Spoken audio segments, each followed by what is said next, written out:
Partout où j'ai été dans la vie, je pense que j'ai un côté un peu intrapreneur. J'aime ça faire des projets, j'aime ça lever des projets. On n'est jamais trop bon dans quelque chose. Il y a toujours à apprendre, puis il y a toujours des gens meilleurs que nous. Je pense qu'il faut jamais avoir la prétention de se dire j'ai tout appris, je maîtrise le truc. Puis... Tu as parti un podcast. Ouais, c'est vraiment un podcast sur la course en sentier. Tu sais, à un moment donné, j'ai une course au Québec Mégatrail, un 110 km qui part du massif, qui finit au Mont-Saint-Anne. Là, je m'assois, puis il fait 38, puis je grelotte. J'étais clairement en coup de chaleur. Puis, je parle avec le médic, tu sais, il me dit, pour vrai... Hey, salut Yannick! Salut! Comment ça va? Ça va super bien, toi? Ouais, merci d'être chez nous. Merci d'avoir accepté l'invitation. M'accueillir dans ton salon. Ouais, première fois au Piggy Bank Podcast devant public. Ouais. Comment tu te sens de vivre ça? J'aimerais ça qu'on entende le public. Ah. Là, les voisins sont comme le dos de ce mercredi. En tout cas, Yannick, question brise-glace pour toi. Oui. Est-ce que tu es un gars de Google Sheets ou de Excel? Clairement Excel. Ah oui? Pourquoi tu fais quoi avec ça? Écoute, tantôt je te disais que mes réponses vont être décevantes pour les pros Excel. Pour le boulot, c'est classique budget et toute la patente, mais dans la vie, j'aime vraiment plus Excel que Word. Je trouve qu'on peut mieux mettre en page. Fait que oui, clairement. Je suis ce genre-là. Okay. Je sais que les pros Excel haïssent ça, les gens qui font du Excel, pas pour Excel, mais moi j'utilise Excel pour tout ce qu'il faut pas. Puis je l'assume pleinement. T'écris des mots dans Word. J'écris des mots dans Excel. Ouais. Ton livre, ça sort quand?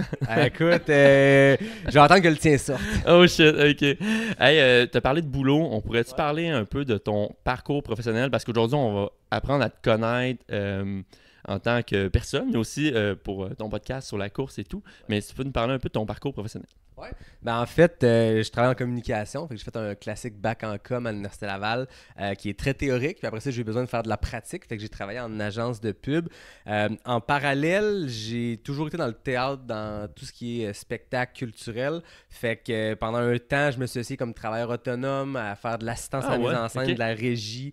J'avais une troupe de théâtre aussi à un moment donné là-dedans. Puis à un moment donné, bon, quand j'ai vraiment tenté professionnellement de le faire, quelques projets où, tu sais, c'est un domaine qui est extrêmement difficile.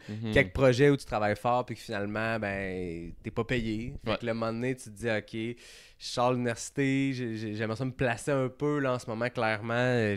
Peut-être une bad luck, mais je suis tombé vraiment sur des projets tripants qui n'ont pas marché, qui n'ont pas... une fois un producteur qui est parti avec l'argent. Bref, tout ça pour dire que je me suis ramassé en agence de pub.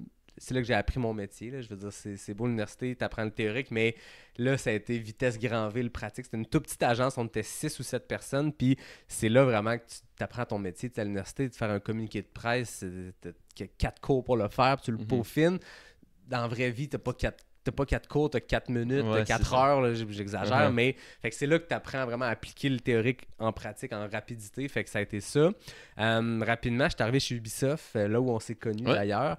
Je suis pas un gamer du tout, mais puis tu vas voir dans mon parcours professionnel, l'industrie dans laquelle je suis n'est pas nécessairement reliée avec moi dans la vie personnelle, ce que je suis, mais des coms, c'est des coms. Puis moi, j'aime ça.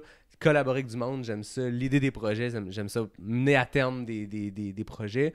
Fait qu'après ça, que ce soit des jeux vidéo ou des autobus, tout ça est trippant. Puis il y a toujours du monde le fun avec qui collaborer. Fait que Ubisoft, pendant 6 ans, j'ai gravi les échelons. Tu sais, moi, j'ai toujours dit que j'étais pas du tout carriériste, mais j'ai pogné un boss qui, lui, avait une vision plus grande pour moi que ce que moi j'avais. Moi, je me laissais aller là-dedans, puis j'apprenais, puis je suis juste curieux dans la vie, puis je m'amuse dans mon métier. Puis lui, il a comme vu quelque chose en moi, puis c'est même à me pousser dans des directions, puis m'amener dans des directions que je pensais pas aller. Puis rapidement, je me suis ramassé dans des rôles de gestion, puis j'ai vraiment trippé. Au-delà de la com elle-même, tu sais, le gestionnaire, c'est une job. Puis je pense que dans différentes industries, dans différentes compagnies, tu as des gestionnaires que c'est des gens qui ont voulu devenir gestionnaire parce que c'était le next step pour grandir, avoir un meilleur salaire. Tu as du monde qui sont fondamentalement des gestionnaires. Puis c'est ça ta priorité. Tu mènes d'autres projets, tu es sur des dossiers stratégiques, mais ta job numéro 1, c'est d'être gestionnaire. Ça me fait vraiment triper. Fait que d'une toute petite équipe de contenu de 2 personnes, après ça, je suis devenu directeur des coms chez Ubisoft, donc une plus grande équipe. En fait, c'est ce directeur des coms-là qui, quand a eu une promotion, j'ai postulé. C'est lui qui m'a dit, mais ça serait pour toi. Puis j'étais comme, ouais, mais je suis encore trop jeune. Puis il fait, ben non. J'avais ce job-là quand j'avais ton âge, let's go. Puis Ubisoft, c'est un beau cool. milieu pour ça. Là. Je pense qu'il y a peut-être d'autres milieux qui sont plus hiérarchiques où l'expérience, puis il faut que tu aies 15 ans d'expérience pour être dans un poste de gestion. Puis Ubisoft, c'est pas ça du tout.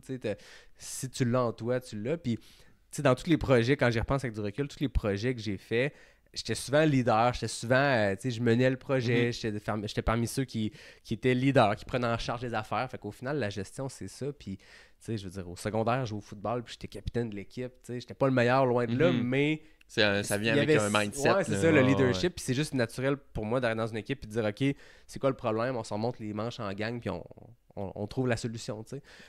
Fait que c'est comme ça que je me suis mis à faire de la gestion. Après ça, j'ai eu une opportunité de joindre les rangs du Festival d'été de Québec. Fait que quand Bleu-Feu, quand le Festival d'été t'approche, pour être, serais-tu intéressant? On a un poste de directeur des coms qui est ouvert. C'est eux qui sont venus à toi? Ouais, c'était pas moi personnellement. Ouais. Je pense que c'était un processus où ils ont approché peut-être quelques personnes dans la région de Québec qui correspondaient à ce qu'ils recherchaient. Mm-hmm. Puis bon, c'est sûr que le festival d'été, moi j'étais un festivalier bien avant d'y travailler. Fait que, c'est un événement que j'adore. Puis je me rends compte que dans mon parcours, de faire partie des entreprises, des organisations qui ont un impact dans leur milieu, Ubisoft, c'est ça. Ubisoft est vraiment implanté dans le milieu de plein de façons. C'est un fleuron français, mais c'est un fleuron québécois, montréalais, tout ça. Mm-hmm. Le fait que l'est aussi. Puis aujourd'hui, au RTC, c'est pareil. C'est que mon travail, même si je suis en com, des fois, tu te sens loin de le chauffeur d'autobus qui, lui, transporte du monde. Mm-hmm. Ça reste que ma job est d'aider toute cette entreprise-là à transporter du monde. C'est des milliers, des millions de personnes qui circulent. C'est plus de 20 millions de transports dans une année. Quand même, ok. C'est immense. On drop les stats. C'est ça.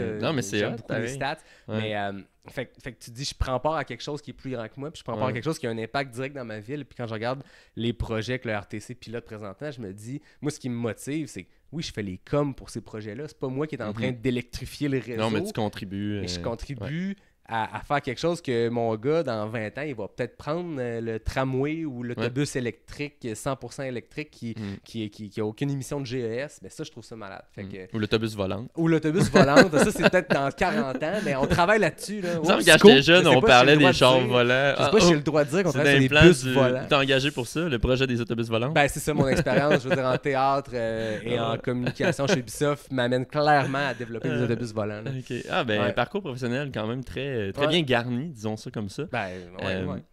Puis là, t'as parti un podcast. Ouais. Si je me trompe pas, c'est dans le temps justement de Ubisoft. Ouais, c'était en 2020. En 2020. pleine pandémie. OK, en pleine pandémie. Ouais. Puis peux-tu nous parler de... ça s'appelle Pas sorti du bois, mais de l'élément déclencheur. Juste avant de rentrer dans c'est quoi le podcast, mais l'élément déclencheur, tu sais, j'imagine que tu as un background en com, ça doit y être pour quelque chose, mais en même temps, j'ai un background en comptabilité, puis là, je me pense bien bon avec un micro. Mais en fait, j'étais en pandémie, puis ça fait longtemps que je cours. Ça faisait à ce moment-là une dizaine d'années que je courais course sur route. Après ça a été la course à obstacles. Après ça a été la course en sentier.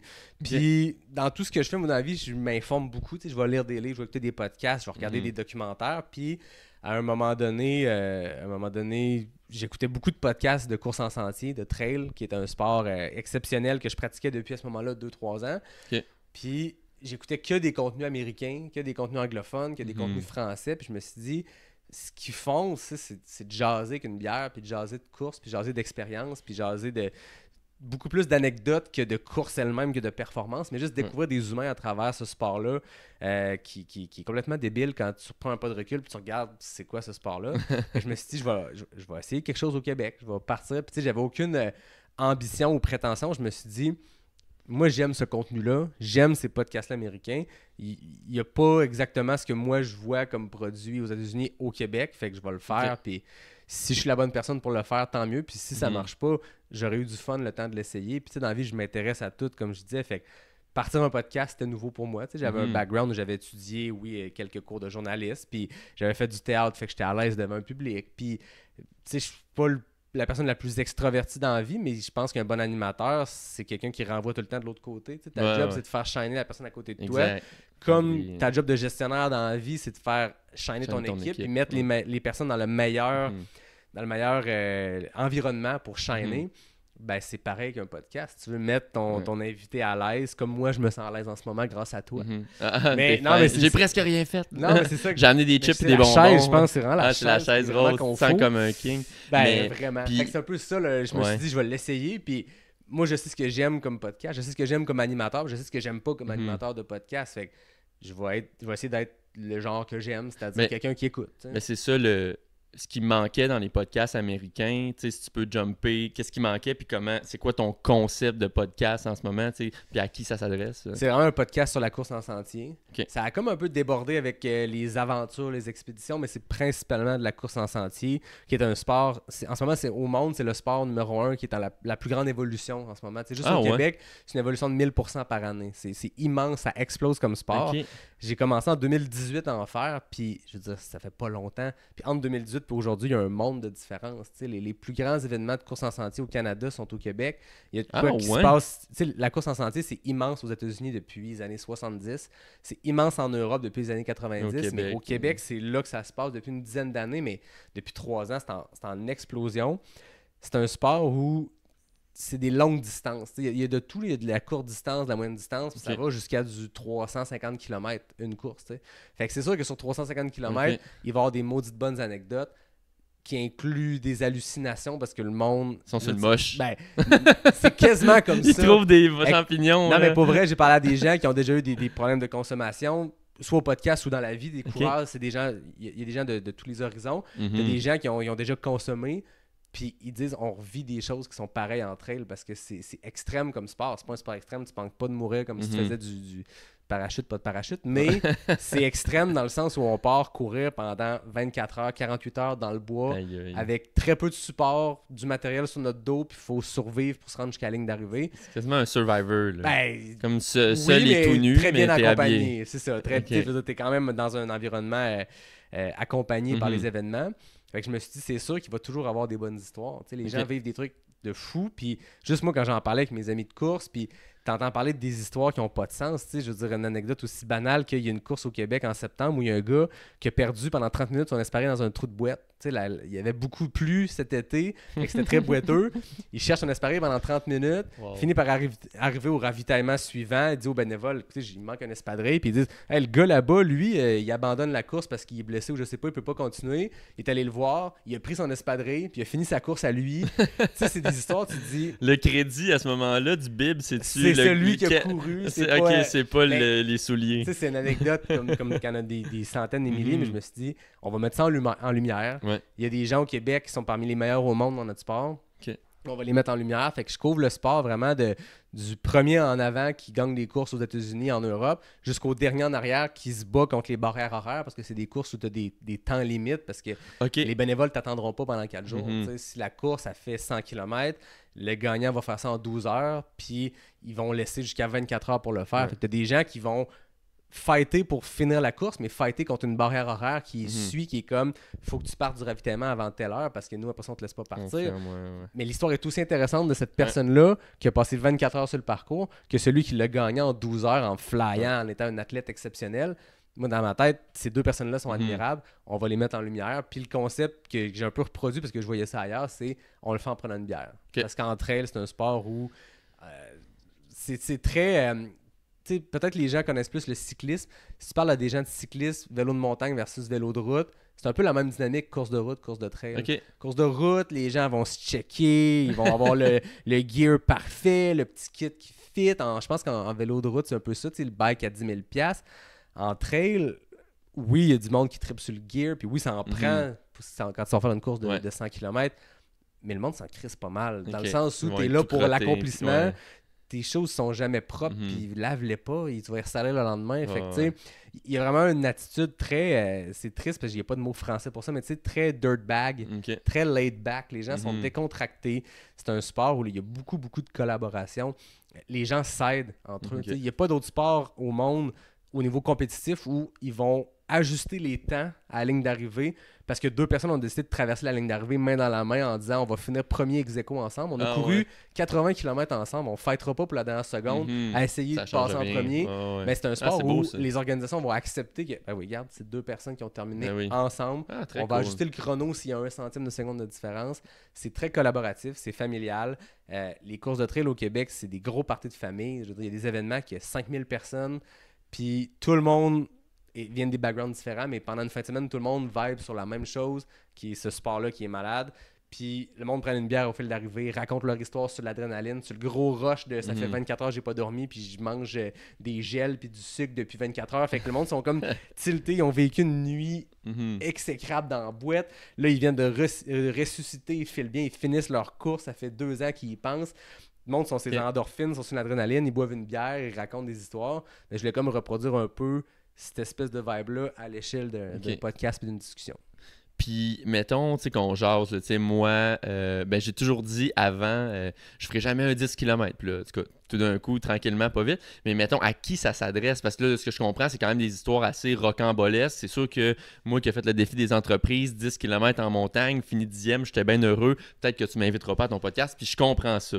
Par contre, à qui ça s'adresse? En fait, au début, je pensais vraiment que ça allait s'adresser, tu sais, que mon audience allait être des gens qui pratiquent le sport. OK. Puis il y en a énormément, la majorité, c'est du monde qui pratique ce sport-là à tous les niveaux. Tu sais, des gens qui font des 300 km, des gens qui font des 5 km. Tu sais, il y a de toutes les distances entre elles, mais je reçois tout ce monde-là. Puis je pense que quelqu'un qui fait du 5 km trail aime entendre l'histoire de quelqu'un qui fait un 100 km. Et la personne qui fait des 300 km trouve ça malade qu'un petit Québécois de Sherbrooke soit premier au monde sur une course en montagne de 1 km en Suisse. Fait que OK, parce qu'on est vraiment dans le mode racing. Exact, il y en a qui sont vraiment en mode performance. Okay. Puis du monde de tous les niveaux, ça fait 20 ans qu'ils font ça, du monde ça fait 2 ans qu'ils font ça. Puis à un moment donné, je me suis rendu compte que du sport d'endurance, c'est du sport d'endurance. Fait que j'ai beaucoup de triathlètes, des gens qui font des Ironman, des gens qui font de l'extrême endurance en vélo, du cyclotourisme. Les gens partent, ils font 10 000 km en vélo, en voyage, peu importe. Ben, de l'endurance, c'est de l'endurance. Puis les mécanismes, les outils, les mécanismes mentaux que tu vis dans une épreuve d'endurance sont pas mal les mêmes que tu fasses du trail ou du Ironman ou des affaires comme ça. Fait que je sens que ça a comme débordé puis que j'ai des gens de course sur route qui veulent pas faire de trail, mais qui aiment le concept d'entendre ces débiles-là qui courent dans le bois pendant 24 heures. Fait que ça s'est vraiment élargi autant dans le type d'audience, mais autant géographiquement, parce que je me suis mis à recevoir des athlètes européens, parce que c'est un sport qui est immense en Europe. Là, c'est un des sports les plus populaires en Europe. Ben là, je me suis mis à recevoir des Français, donc ça a développé l'audience en France. Donc en ce moment, j'ai un genre de 15-20% de mon audience qui est de l'autre bord de l'Atlantique. Fait que puis moi, je me suis toujours dit que ça allait rester en français parce que j'en ai fait un ou deux en anglais avec des Québécois anglophones, tu sais. Mais je me disais, ça justifie parce que c'est des coureurs québécois, mais c'est des anglophones.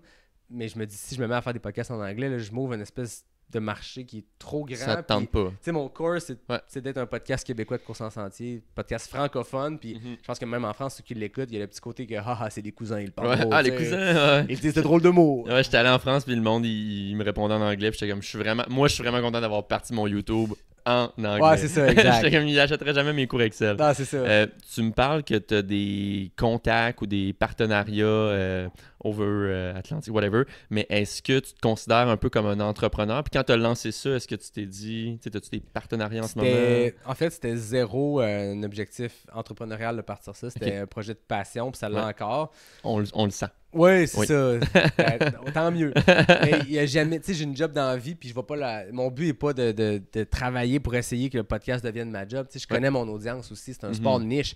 Si c'est un podcast, je sais pas, sur le hockey, tu te dis au Québec, il y a un potentiel pour vivre de ça parce que tu as une audience de, je sais pas, 50 000 personnes. Moi, je veux dire, ça n'a jamais été une question de dire je vais essayer d'en faire mon métier. Rapidement, je me suis dit, ça peut couvrir mes coûts. C'est déjà ça. Puis pendant 1 an et demi, le podcast, j'avais un partenariat qui me donnait du gear de nutritif, parce que je pratique ce sport-là. Toi, tu l'achètes anyway. Je l'aurais acheté. Au début, c'était beaucoup des gratuités comme ça. Puis ça couvrait mes frais dans le sens que moi, j'aurais dépensé dans l'année 1500$ en bouffe de course. Ben là, il me donne 1500$. Moi, je suis content, ça couvre mes dépenses de quelques abonnements, quelques matériels. Moi, j'étais satisfait là-dedans. Puis à un moment donné, c'est comme les opportunités qui sont venues à moi et non le contraire. J'ai jamais été en développement d'audience. J'ai jamais été en développement des affaires. J'ai laissé les choses se faire hyper organiquement. Le développement du podcast en termes d'audience a été 100% organique. J'ai jamais mis une scène de pub nulle part. Jamais. Très cool. J'ai juste fait mes petites affaires, puis ça a plu à du monde. Je pense que le monde en a parlé autour d'eux. Puis, je pense qu'aujourd'hui, la game des podcasts est très dans le multicam, les reels, TikTok et tout. c'est con, ça fait 4 ans que j'ai parti mon podcast, mais c'était un autre monde il y a 4 ans. Puis il y Ouais, en a ouais. qui le Mais faisaient. non, c'est pas con. Joe Rogan. Ouais. Parce que c'était Joe Rogan, puis il y avait un contrat de 100 millions avec Ben oui, je sais plus qui. Spotify, ouais. Moi, dans le fond, je partais un podcast, puis c'était en pandémie, fait que c'était en Zoom. Fait que moi, il me sortait un export, un fichier audio. Je mettais un peu de montage, dans le sens que je mettais un thème musical, puis j'ajustais une coupe d'affaires. Puis c'était ça l'épisode. Ouais. Puis j'avais un souci de faire de quoi de super pro avec les moyens que j'avais. Mhm. Mais il n'y avait aucune ambition de dire je vais devenir le meilleur podcast au Canada. Ouais. Je vais faire de l'argent avec ça. Ça s'est comme fait naturellement. Puis à un moment donné, c'est vraiment drôle. Je veux le raconter. Puis c'est pas une plug à mon Vas-y, partenaire vas-y. NAC. Mais non, mais on J'ai le gear aussi. plug-les, voyons. Mais non, t'es là pour ça, let's go. C'est une gang. Ça a commencé. C'est 2 Québécois qui sont allés au Dragon avec des produits nutritionnels pour le sport. Tu sais, ça a commencé de même. Fait que c'est des bons jacks. Ils sont super impliqués dans la communauté trail. Puis j'avais un contact où j'étais déjà ambassadeur pour eux comme athlète. Fait que à un moment donné, j'appelle le gars qui s'occupe des athlètes. Je dis hey, je pars un podcast, ça vous tente d'être partenaire? Ok, cool. Au début, je leur demandais l'autorisation de les nommer quand je faisais des questions éclairs. Fait que moi, à la fin de chaque épisode, il y a des lightning rounds. Tu as 10 questions, il faut que tu répondes le plus vite possible. Je faisais des concours entre les invités. Okay. J'appellerais ça les questions éclairs NAC. Qu'est-ce que tu peux me donner en échange? Puis là, le gars il me dit bon, on pourrait te donner des bars. Parfait. Moi, j'étais comme yes, j'ai du gear gratuit. Ouais, c'est ça, yes. C'était juste ça. Puis à un moment donné, il y avait un code promo. Et à un moment donné, on s'est mis à faire une petite pub en début d'épisode. Puis à un moment donné, tu sais, j'avais là, de quelques dollars au début, c'était rendu que tout mon gear nutritionnel était payé à l'année. J'étais super content, tu sais. Puis à un moment donné, c'est eux qui me disent hey, le code promo, c'est celui qui marche le plus, 2 fois plus que notre deuxième meilleur. C'est à côté, le code promo pas sorti du bois. Tout le monde l'utilise, ça marche en débile. On se sent mal de juste te donner du gear. Voici un chèque. Puis on veut signer un partenariat pour l'an prochain. Fait que tu sais, j'ai comme fait OK, ben il y a peut-être une opportunité, ça a une valeur tout ça. Tu sais, je savais que j'avais une bonne audience, je savais que ça s'était bien développé, mais eux, c'est vraiment du bon monde, tu le vois là-dedans. Puis aujourd'hui, c'est fou parce que NAC à l'époque, c'était à l'échelle du Québec. Maintenant, ils ont pogné le contrat sur la plus grosse série de courses à l'international. Ils sont rendus dans 35 pays. C'est la meilleure marque de produits nutritionnels au monde. C'est une marque québécoise. Puis tu vois que c'est du bon monde quand je te raconte cette anecdote-là où ils ont comme fait le code promo marche trop, on se sent mal de faire de l'argent avec ça. Fait que voici un chèque, puis l'an prochain, on signe un partenariat. Fait que c'est là que les partenariats sont comme embarqués.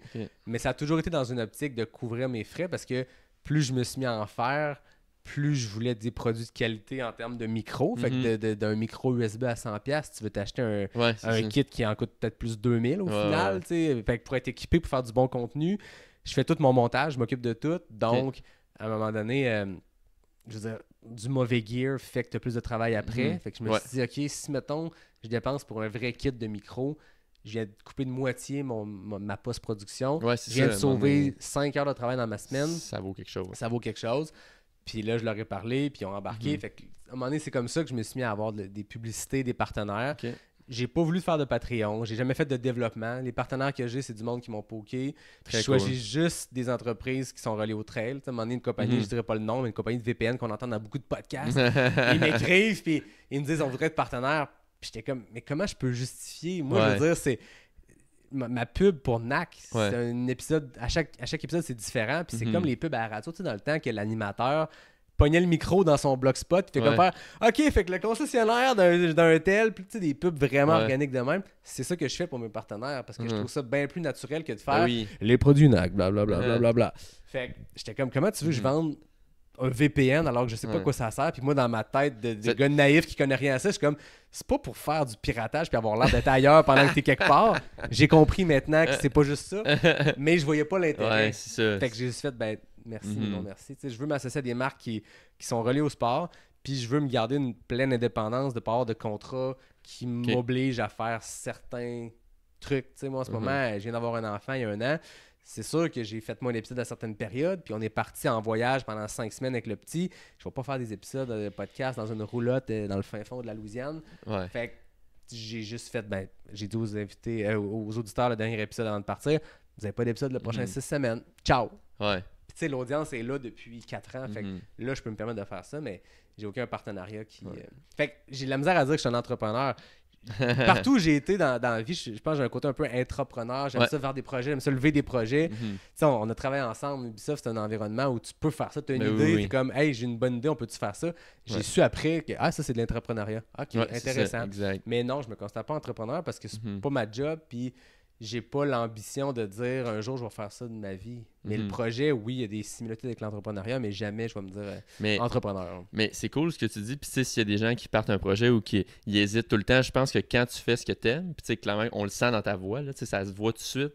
Puis les opportunités, justement, viennent à toi. Puis des fois, tu te dis, même moi avec le podcast, je suis comme, là, je check les views, peu importe, je suis comme, OK, ça va m'amener où, puis tout. Mais tu sais, aujourd'hui même, j'ai eu un contrat que je suis 99% sûr que c'est à cause du podcast qui n'arrêtent pas de voir passer, puis tout, puis ils sont comme, ils me l'ont pas dit directement, mais ils sont comme, ah ouais, toi, t'as interviewé quand même du monde, puis tu sais, j'ai pas la prétention de dire que je suis bon et tout, mais tu sais, c'est très cool que les gens viennent à toi, puis en plus, qu'ils aiment ça travailler avec toi, puis qu'ils te disent, hey, ben, on te paye pas assez d'autres, genre, let's go. Puis tu sais, je pense que c'est vrai aussi dans ton travail, 9 to 5, normal aussi. Si tu livres les résultats, tes augmentations de salaire, ça va être plus facile à négocier. Puis je pense que, tu sais, si quelqu'un part un podcast, puis il y a plein de monde qui m'écrivent, hey, je porte un projet de podcast, c'est quoi ton conseil? Puis tout le temps, ça a l'air super cliché, puis mais c'est ça pareil, il faut que tu le fasses avec la passion, puis comme tu veux le faire.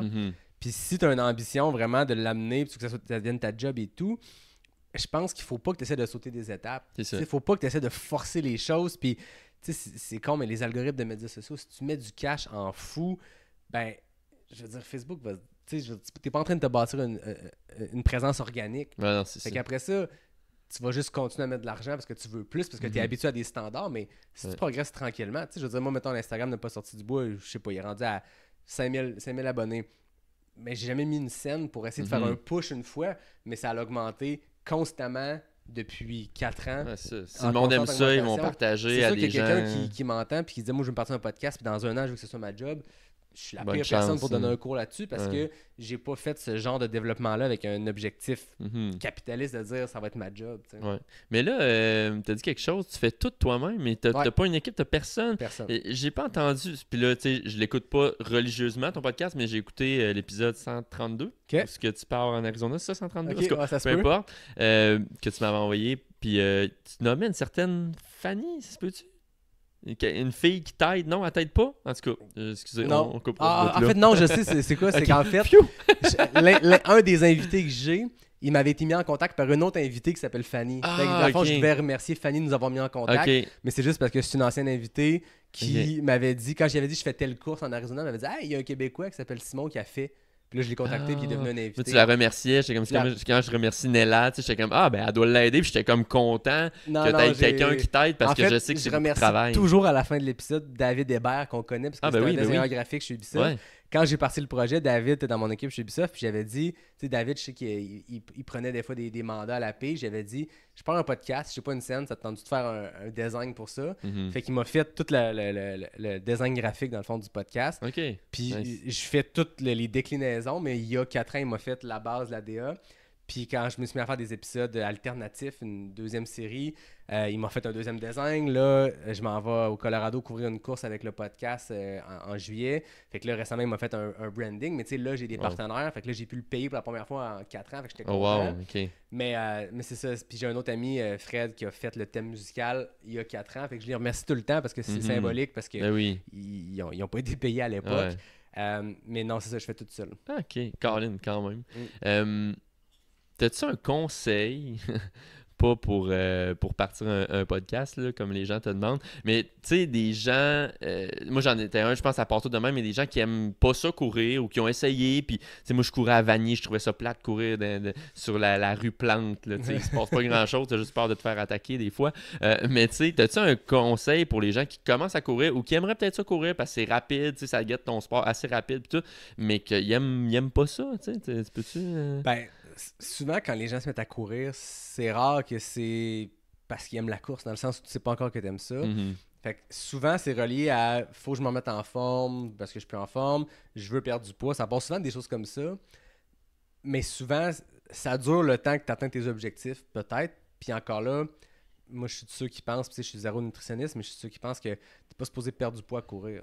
Dans le sens où ça peut t'aider dans une remise en forme, mais une perte de poids, c'est un déficit calorique. Fait que la course va t'aider à brûler des calories, mais il faut que tu manges. Puis, je veux dire, moi, je cours beaucoup puis je perds pas de poids dans le sens que faut que je consomme pour réussir à maintenir le niveau d'entraînement que j'ai puis de courir tous les jours. Fait que, bref, je pense que tu commences avec ça comme petite bougie d'allumage de j'ai un objectif physique ou peu importe, mais rapidement, ça devient une habitude. Puis faut c'est comme un moment tough à passer parce qu'au début, t'as pas beaucoup de résultats. Tu t'alternes marche-course. Tu te dis quand est-ce que je vais pouvoir courir en continu. Tu viens de courir à 7 du kilo puis t'es comme... Puis t'as mal aux jambes et tout. C'est tough, je pense qu'il faut quand même persister.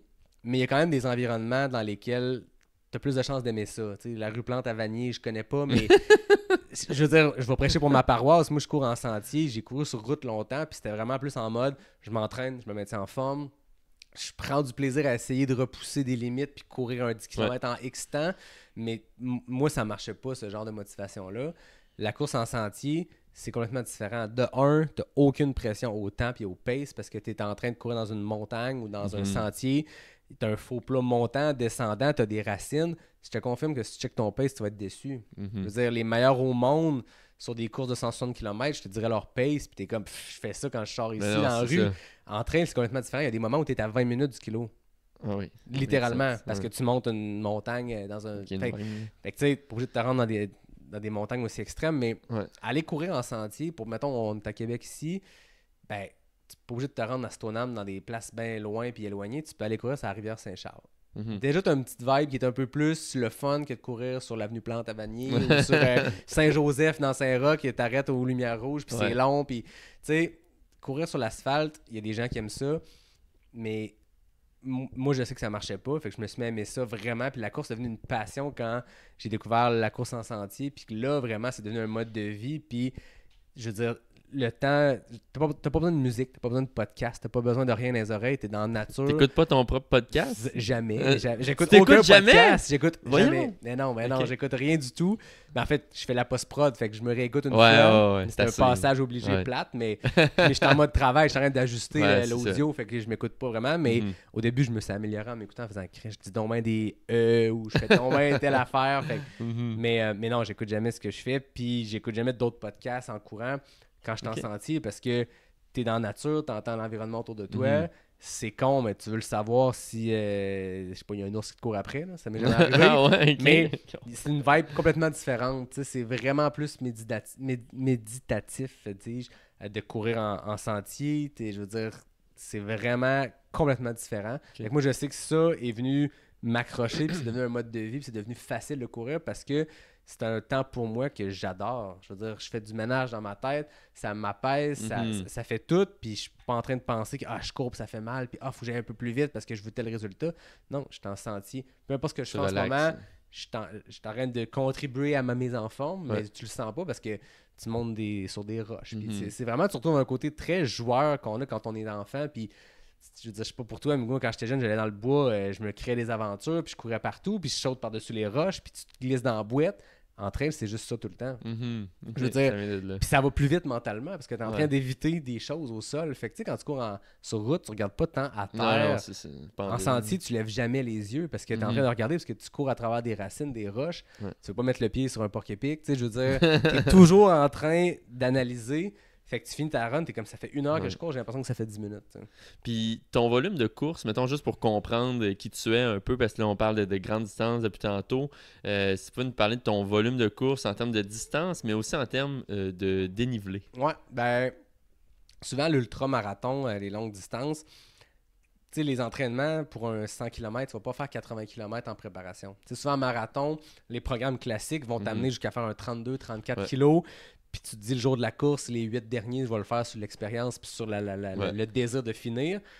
En ultra, tu peux pas. C'est impossible de faire un 80 kg un mois avant ton 100 kg en disant ça va me préparer. C'est vraiment... Tu fais de la longue distance, mais sur une semaine. Fait que souvent, c'est des programmes d'entraînement qui sont basés sur un volume hebdomadaire. Tu as différents types d'entraînement. Tu as différentes façons de t'entraîner. Il y en a que c'est en temps. Fait que dans ta semaine, tu peux faire un 10 heures de course. Après, il y a du monde qui va être en kilomètres. Ça marche, mais ça dépend si tu le fais sur route ou en sentier. Tu sais, si ta semaine, tu dis je vais faire 80 km de course, sur route, ça va te prendre, par exemple, 8 heures. En train, ça se peut que ça t'en prenne 14. Si tu vas au Mont-Saint-Anne, tu fais des montées. Puis en dénivelé, faut que tu en inclues si ton objectif en inclut. T'sais, si tu veux aller faire, je sais pas, un Québec Méga Trail qui est une course au Québec qui se passe au Mont-Saint-Anne, au Massif et tout ça, si tu as 4000 mètres de dénivelé sur ta course, tu peux pas arriver là avec du volume d'asphalte. Il faut que tu aies fait du dénivelé. Puis quand on parle de dénivelé, c'est vraiment monter, descendre des montagnes. T'sais. Fait que le D+, c'est quand tu montes, le D-, c'est quand tu descends. En trail, on parle souvent de D+, parce que souvent, on calcule là-dedans, en termes de... Mais nécessairement, si tu l'en D+, tu l'en D-. Si ton char est parqué à une place, puis tu t'en vas faire une loop dans la montagne, si tu montes 400 mètres de D+, tu vas redescendre 400 mètres. Si tu fais 20 600 D+, tu l'as aussi descendu au final. Exact. Parce que tu reviens au point il y a des courses qui sont linéaires, donc qui partent d'un point A, qui finissent à un point B, que là, ça va être différent. Tu n'auras pas le même ratio, mais quand c'est des boucles en entraînement, il faut que tu en inclues, mais c'est rare les gens qui vont calculer vraiment, je veux faire 10 000 mètres de dénivelé cette semaine. Fait que souvent, l'entraînement est en heures ou en kilomètres. Fait que quand tu augmentes, moi j'ai eu longtemps un type d'entraînement où je faisais beaucoup de volume. Fait que mes années où je faisais des courses de 125-160 km, je pourrais courir en moyenne un 100-120 kg par semaine. À un moment donné, la vie arrive, puis les enfants arrivent, puis il faut que tu modifies ta façon de t'entraîner. C'est inévitable. Puis moi, j'ai un coach depuis une couple d'années qui est un gars qui est un ancien champion du monde de double Ironman. Fait qu'il est quand même assez intense dans les longues distances. Quand même. Puis... en fait, moi, souvent, je me répète « trust the process » parce que moi, pendant des années, je me mettais en confiance. J'ai fait mon 120 kg par semaine, 100 kg par semaine. Je suis prêt pour ma course. Là, l'année passée, tu fais des moyennes de 60, 70. Tu dis « OK, je suis vraiment loin de ce que je fais d'habitude. » Des semaines, des fois, de 12 kg. Des semaines que tu essaies de remonter un peu plus. Tu sais, avec un enfant, c'est la priorité. Puis, je veux dire, je n'étais pas déçu de manquer mes entraînements puis changer un peu ma façon, mais...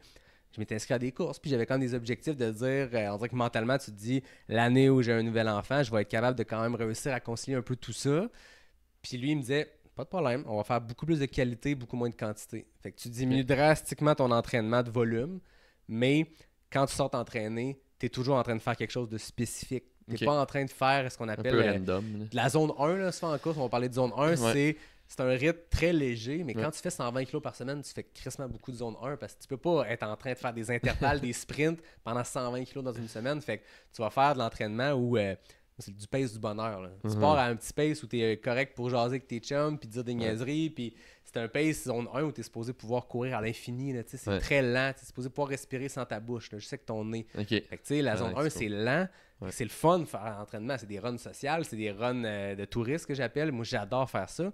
L'année passée, j'ai pas tant fait ça. Parce que si j'avais 10 km à faire dans la journée, puis j'ai réussi à squeezer 50 minutes de course, ce 10 km-là, je le faisais en aérobie, vraiment en VO2 max, en intervalle, quelque chose qui te fait pomper le cœur. Puis ça m'a montré, moi j'étais très sceptique, puis ça m'a montré l'année passée que j'ai eu les mêmes résultats que d'habitude. J'ai les mêmes sensations sur des courses de 125 km en ayant diminué de moitié mon volume. Il y a plein de façons de s'entraîner. Tu apprends encore, même après. Puis ça, je pense que c'est bon aussi de...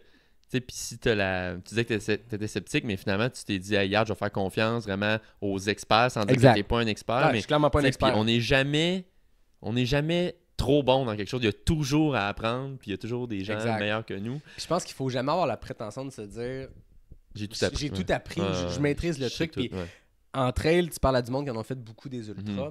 Puis à un moment donné, ça fait... mettons que tu arrives dans la nouvelle distance. La distance classique en ultra, l'espèce de le marathon sur route, le marathon, c'est la distance Saint Graal. Tu peux faire un marathon peut-être dans ta vie. En ultra, c'est le 160. C'est 100 miles. C'est ça, le marathon. C'est 160. C'est un autre ligue, pareil. C'est quand même 4 fois le marathon. C'est ça, t'en fais 4. Mais c'est un peu la distance classique. C'est pas tout le monde qui veut le faire ça, puis c'est parfait. Si tu peux ne pas en faire, c'est correct aussi. C'est une maladie quand t'es rendu là. Mais... à un moment donné, t'en fais un, t'en fais deux, t'as des courses difficiles, puis à un moment donné, tu te dis, hey, je maîtrise mon shit. Je maîtrise l'ultra-marathon, je maîtrise le 160 km, puis là, la vie te frappe avec un coup de pelle, puis tu ne maîtrises pas du tout, puis tu retombes de 4 steps, tu dis, OK, je pensais que je maîtrisais mon affaire, puis là, je me suis pété la gueule, ma nutrition a sacré le camp, mes jambes ont explosé, ça marchait pas, j'ai pas fini ma course. C'est un sport où tu apprends toujours, puis t'as jamais maîtrisé le shit, mais je pense que dans la vie, dans rien, on maîtrise le shit. T'sais. Peux-tu nous parler justement, c'est quelque chose que je veux savoir, comme ton plus gros défi, une situation justement qui te sacré à terre, que ce soit physique ou mental, tu sais. Il y en a beaucoup. Vas-y.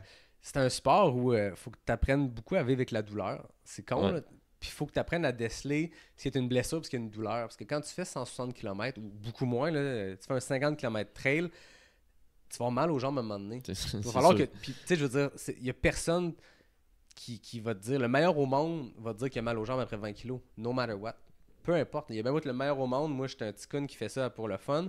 On a tous mal aux jambes après 20-30 kilos. Puis après ça, c'est comment tu apprends à vivre avec ça, tu sais. Mhm. Puis ça, c'est un apprentissage immense. Puis à un moment donné, tu penses que tu es blessé, puis là, tu arrêtes une course ou tu arrêtes un entraînement, puis à un moment donné, le lendemain, tu es top shape, puis tu fais OK, shit, je viens d'apprendre que cette sensation-là que j'avais dans C'était ma une cheville, douleur. c'était juste une cheville qui vient de faire 40 kilos, puis il en reste 120 à faire. C'est tout. Ok. C'est dur à prendre la différence entre une douleur Ouais. puis une blessure. Parce que la douleur, il faut que tu apprennes à vivre avec, puis c'est longtemps, Puis- puis faut que tu amènes.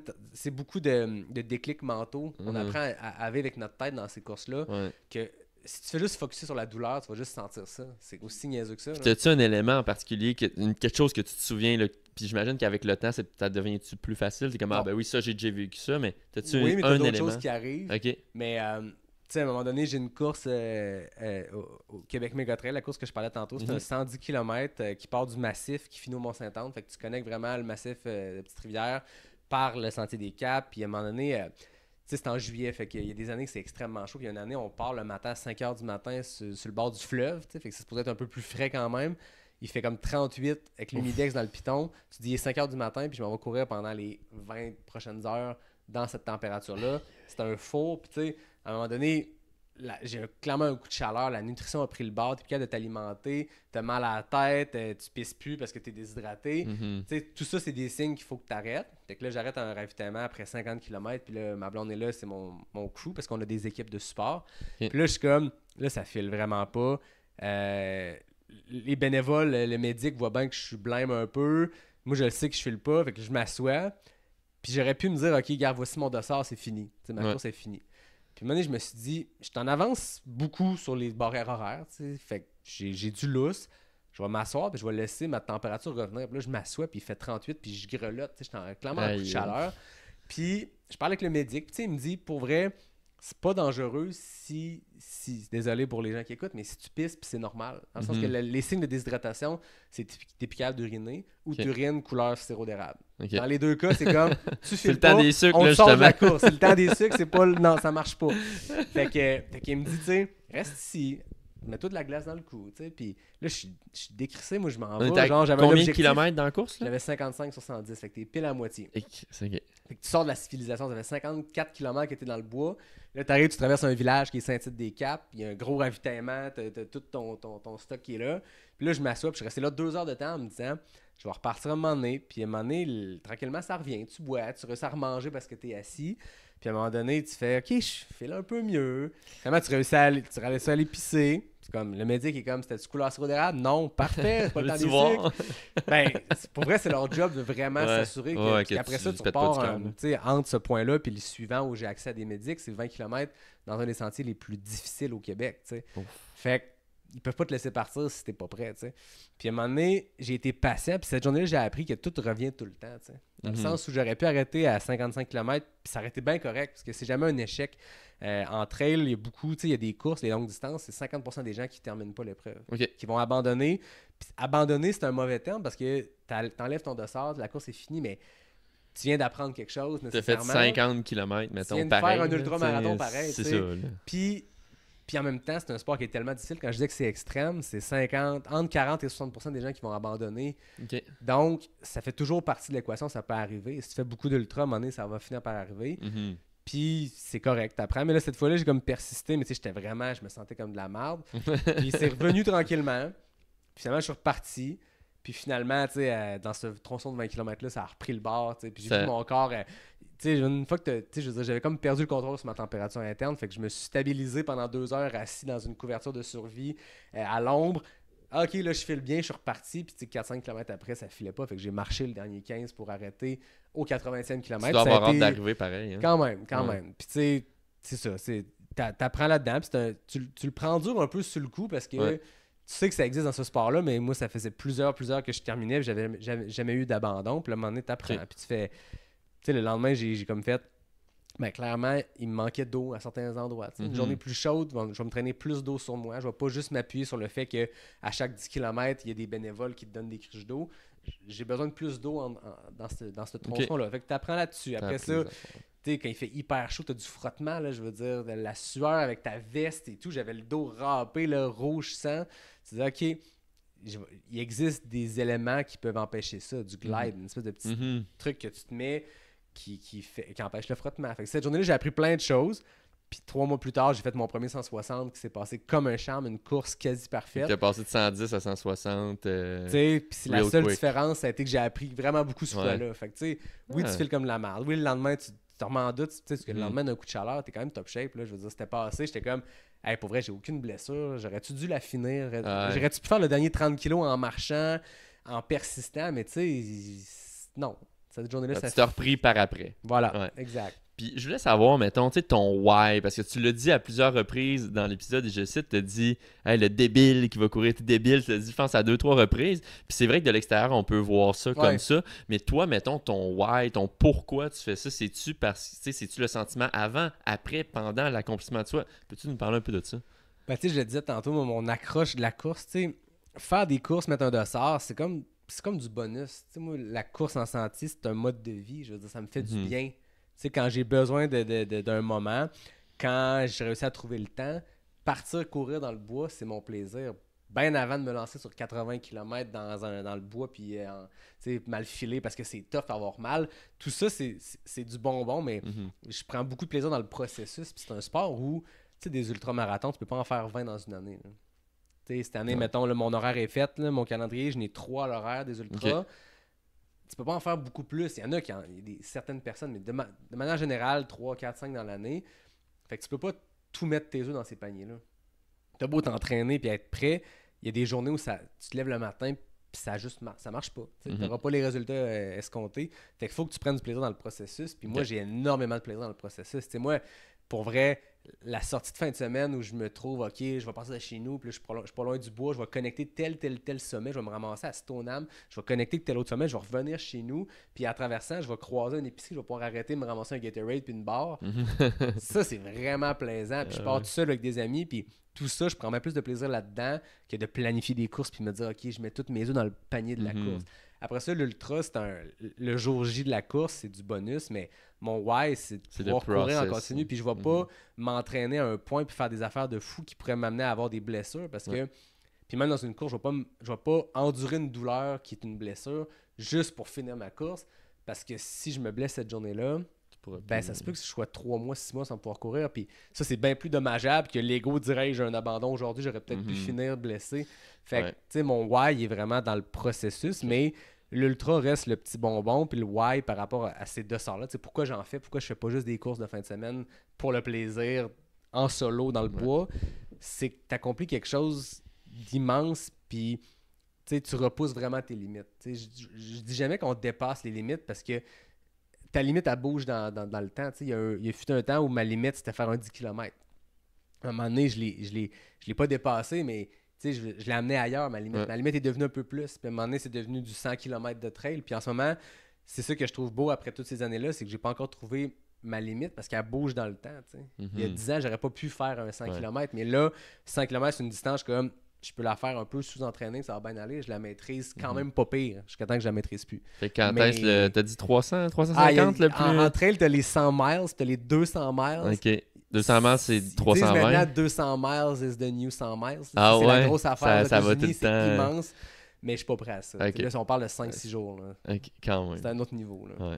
Puis j'aime ça quand même qu'on parle au podcast un peu d'équilibre, tu sais, de... Parce que, tu sais, oui, il y a la course quand même qui prend beaucoup de place dans ta vie et tout, mais t'as-tu, tu sais, tu disais un peu tantôt, mais c'est-tu ton moyen de décrocher, c'est-tu ça ou t'as vraiment comme d'autres choses? Parce que ce que j'ai compris aussi, t'as une famille, t'as un bébé de pas si vieux que ça. Un an. Tu sais, comment tu trouves ton équilibre à travers tout ça? Un podcast, tu sais, pour les gens qui savent pas, là, qui se doutent pas qu'il y a du travail derrière ça, il y a du travail en... motadine, on va dire ça, derrière ça. Tu sais, un épisode par semaine. Combien d'épisodes t'as fait à date? Là, j'étais à 187. Mais j'ai été longtemps un par semaine. Là, j'étais à 1 par 2 semaines. Ça faisait partie. Quand même. Là, c'est le premier élément de réponse à ta question. C'est, à un moment donné, je le savais inévitablement que ça allait arriver.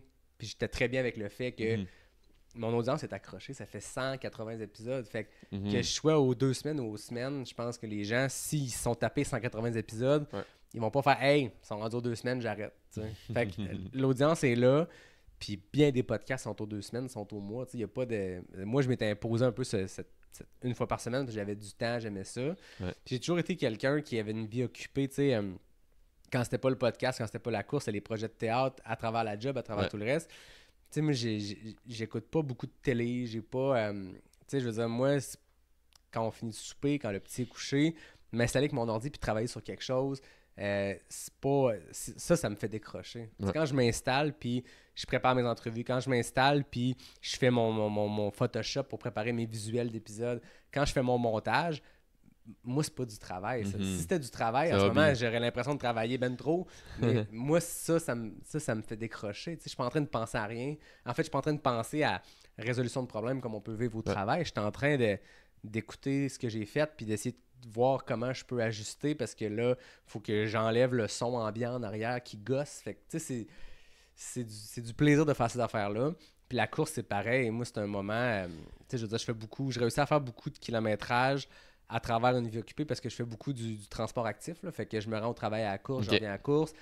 Des fois, je laisse mon auto à la garderie où je viens de laisser mon gars. Je descends à la course au travail, je reviens chercher mon auto. Je trouve des moyens puis j'ajuste mon horaire.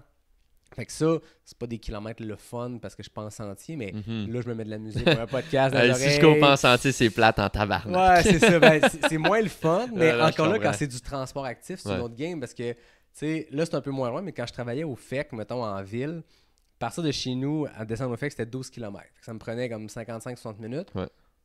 Mais des fois, en char, sur Laurentien, quand tu pognes du trafic, t'es pas loin de ça. Ouais. Là, j'étais en mouvement continu. Puis tu reviens chez vous. Des fois, je faisais pas l'aller-retour. Des fois, je laissais mon auto. Bref, je trouvais des manières d'être créatif pour mon kilométrage. Mais tu le sens pas, ça. Mettons, lundi, là, je me rappelle, je suis revenu chez nous le soir. Puis là, j'étais comme, OK, je planifie ma semaine de course. Puis j'étais comme, aujourd'hui, j'ai rien fait. Non. J'ai fait 12 km aujourd'hui. Puis j'ai fait 2 allers-retours de 6 kg. Mais je l'ai pas senti parce que c'est le temps que j'aurais passé assis dans mon auto à écouter la radio. Une façon que j'ai réussi à intégrer, mettons, la course à travers un mode de vie actif, ça a été le transport actif, mais c'est sûr que c'est un giga défi. Puis tantôt je te disais à off-mic avant qu'on commence, quand on a eu notre enfant, les premières semaines, les premiers mois, tu es un peu naïf de dire j'ai toujours réussi à rentrer des projets de plus et je vais réussir à rentrer ce que je faisais d'habitude. Puis rapidement, la vie donne un coup de pelle dans la face. Tantôt, je te disais que l'ultra te donne des coups de pelle dans la face. Là, à un moment donné, la vie fait comme... T'as des signes qui te montrent que c'est pas possible, puis c'est correct. Puis en même temps, c'est pour la plus belle affaire de ta vie. Je veux dire, c'est super cliché, mais il n'y a aucun doute que la parentalité, pour moi, je parle moi de mes valeurs, ça a été la plus belle aventure de toute ma vie. Je parle au passé, mais je veux dire, cette première année-là a été complètement malade. Ouais. Mais c'est fucking tough, puis ça va toujours être ça la priorité. La famille va être la priorité, ma blonde, le petit va être la priorité avant la course. Fait qu'après ça, OK, la course, comment je la rentre, est rendue priorité 4 parce qu'il y a la job. Ah, mais le podcast, c'est important aussi, puis moi, je m'accomplis là-dedans, puis j'ai du plaisir à le faire, je n'ai besoin dans mon équilibre. Mais là, comment je le fais? OK, ben, je vais le faire aux 2 semaines au lieu d'2 semaines. Ben oui. Je vais continuer de faire ça, puis de m'accomplir là-dedans parce que j'aime ça le faire, mais je vais le faire d'une autre façon. Puis tu trouves des manières d'optimiser ton temps. Mais j'aime ça être actif. Aujourd'hui, mettons, je viens de travailler, ramasse l'épicerie en route qu'on a fait préparer. J'arrive chez nous, on embarque sur l'espèce d'1h30 sprint où c'est genre le souper du petit. On se raconte nos journées à travers lui qui lance de la bouffe. Puis on a du fun à travers ça, mais c'est super actif. Puis là, le petit est couché, parfait, je vais m'enregistrer avec David, je pars. Fait que tu sais.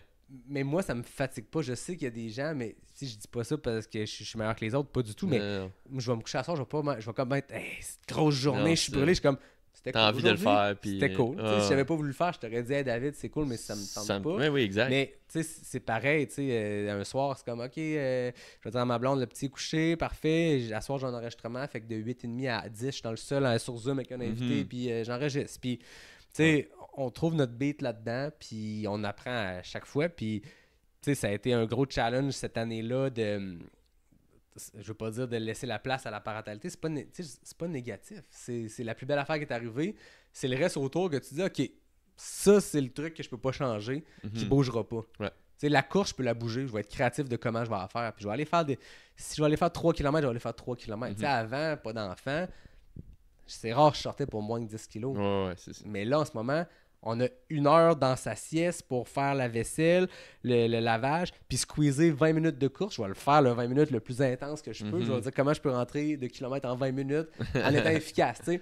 Fait que tu finis par être créatif sur ces choses-là, mais tu sais, moi, je dis souvent que je jongle avec plein d'affaires, puis ça, c'est la balle que tu peux pas tasser. Mais le podcast qui sort chaque semaine, c'est une balle que je peux tasser facilement. Oui, 100%. Puis faire 120 km de course par semaine, clairement, c'est une balle qui va se tasser. Mais je trouve que continuer de jongler avec tout ça, c'est peut-être juste que les balles changent de grosseur. Là. Ouais, c'est une belle vision. Grosse analogie, hein, c'est super poétique. Très belle les vision. Balles, la grosseur des balles. J'ai un nouveau segment que j'ai volé vraiment à un podcast américain, moi aussi je m'inspire, qui s'appelle Repeat After Me. Donc là, je vais faire la traduction parce qu'on sait jamais. Répète après moi. Ça ressemble à Cours après moi, une entreprise de Québec florissante. Si je recommençais un podcast à partir de rien en 2024, je devrais faire des reels. Non, faut que tu répètes. OK, faut que je... Donc, si je recommençais un podcast à partir de rien en 2024, je devrais faire des reels et du TikTok. Oh ouais. Ce que j'avais pas à faire à l'époque, puis ce que je m'entête pas à faire parce que j'ai pas le temps. Puis en ce moment, je dis ça, mais maintenant je fais des reels, mais pas multicam et tout ça. Je trouve ça vraiment hot les podcasts qu'ils font, mais je le sais que c'est dans une optique de développement. Puis comme je disais tantôt... T'es rendu à une autre étape. C'est juste que j'ai pas besoin de... En fait, je cherche pas à grossir l'audience. Non, mais c'est 100%. Si ça te tente pas, c'est pas parce que tous les autres le font que tu dois le faire. Exact. Puis ça, c'est important parce que, encore là, les balles, ben là, tu restes cette balle-là du podcast qui reviendrait plus grosse parce que tu te mets cette pression-là à le faire. Bref, mais t'as vraiment bien compris le concept de Repeat After Me. Je savais pas qu'il fallait que je répète en plus ta phrase. Oui, j'aurais dû te l'expliquer mieux que ça. C'est pas grave. Il reste 2 petites questions rapidement. Je vois le compteur aller, mais on achève. C'est super intéressant, by the way. J'aurais 1000 autres questions de course. J'en ai même skippé d'autres. La nutrition, peut-être on en parlera off-record. Ou si vous voulez parler à Yannick. C'est ça, la nutrition. La bière, c'est ça. Double IPA, tu disais. Exact. Okay. Tout le temps. Je voulais savoir, je veux que les gens qui écoutent apprennent des nouveaux tools de productivité, nouvel outil de productivité, de production. T'en as-tu un que tu utilises qui change un peu ta vie, tu sais? Non. Non? En fait, je pourrais même te dire que encore là, c'est peut-être pas la bonne façon d'utiliser Excel, mais moi, des projets long terme, tu sais, des projets qui s'étendent sur une année, moi, je vais me faire des diagrammes de Gantt, mais je les fais dans Excel.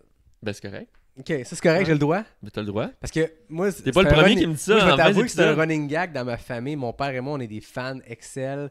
Je veux dire, mon père a des stats sur tout. Mon père est un grand sportif, il a touché à plein de sports. Moi, les sports que j'ai faits, je peux te dire combien j'ai scoré de buts à 8 ans dans une ligue de soccer amateur. Mon père, c'est un fan de stats, puis il m'a transmis cette passion-là des stats, mais d'Excel. Fait que j'utilise Excel pour plein d'affaires intéressantes et d'autres affaires qui sont pas du tout faites pour ça. Mais j'utilise beaucoup Excel pour faire de la gestion de projet. OK, ben ça fait bien du sens. Puis mon tool de productivité, moi, mes listes to-do et tout, je suis vraiment dans les outils basic de Microsoft, la suite Office, puis tout ça. OK, ben make sense. C'est une très bonne réponse. Il n'y a pas de mauvaise réponse ici. On est dans un safe space. On n'a pas besoin d'outils bien complexes. Là. On écrit des communiqués, puis on écrit des choses. Fair enough. Ouais. Dernière question pour toi. J'ai le petit cochon ici que c'est ma mère qui a fait. C'est pas tout le monde qui le sait, mais c'est très Linda fort. qui a fait ça de ses mains, très artistique. Puis dans le fond, ce que je veux amener avec le podcast, c'est un côté un peu plus caritatif parce que j'en fais pas assez. Puis je voulais savoir si tu voulais contribuer financièrement d'un montant de ton choix qu'on nommera pas aujourd'hui nécessairement à une cause caritative qu'on va tous choisir. Certainement. Yannick, ça, j'embarque. Je te remercie beaucoup d'être prêt au jeu. À toi. Merci, man, David. Ça a été cool. Yeah! On remercie l'audience. Si vous avez apprécié cet épisode, il serait très important de laisser une revue avec beaucoup d'étoiles et ce, peu importe la plateforme sur laquelle vous l'écoutez. Si vous êtes sur YouTube, laissez un commentaire ainsi qu'un like. Ceci permettra au podcast d'être propulsé par l'algorithme. Partagez cet épisode avec vos amis et on se dit à la prochaine.